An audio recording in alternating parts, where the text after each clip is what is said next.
Edward is the same color as Thomas and the same size as James. He can pull coaches and push freight cars, and he often works as a back engine. But Edward is old and not as strong as the other engines, so sometimes Edward feels left out. The Duke and Duchess of Boxford came to visit their new summer house. They came on their own private engine called Spencer. Spencer is big and silver and very fast. When Spencer pulled into Knapford, his driver had exciting news for him. He said, boasted Spencer. Sir Topham Hatt's engines were very cross, sniffed Gordon, and everyone agreed. Sir Topham Hatt spoke to the engines. Sir Topham Hatt's engines saw the chance for a race. Said Thomas, Percy, Gordon, and James all together. Boomed Sir Topham Hatt. James and Gordon groaned. Sniffed Gordon huffily. Said James crossly.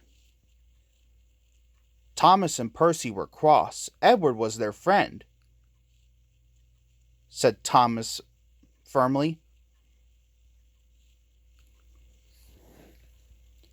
Added Percy fumingly.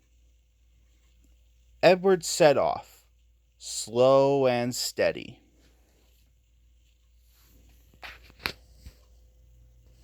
He puffed. Spencer set off and quickly passed Edward. He boasted, and with a whoosh he was gone. Edward came to the bottom of a steep hill. The freight was heavy and he felt very tired. But Donald and Douglas were at the junction. They had heard about the race. Cried Donald. Added Douglas. This made Edward feel much better. He huffed and he puffed and was soon at the top. He could see Spencer in the distance and chased him at once. Edward raced down the hill. Spencer stopped at Wellsworth Station. The Duke and Duchess wanted to buy some tea and cakes from the refreshment lady. Edward teetered into view. Laughed Spencer.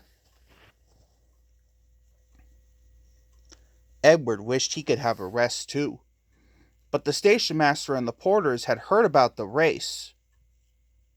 Hooray for Edward! They cheered. Edward picked up steam and proudly puffed past Spencer. But then the Duke and Duchess had finished their tea, and Spencer was off in a flash. He roared past Edward. He boasted. Edward was nearly out of puff. The furniture felt heavier than ever. Up ahead, Spencer had to stop. The Duke wanted to take some photographs of the countryside. The Duke set up his camera. Spencer closed his eyes. He said lazily. Gordon was returning to Brendam Docks. He passed Spencer and knew Edward must be losing the race. He sniffed. But when Gordon passed Edward and saw how hard he was trying, he felt bad about what he had said.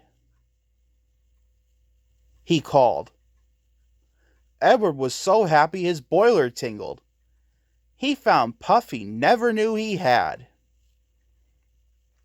The Duke and Duchess had finished taking photographs and were back on board.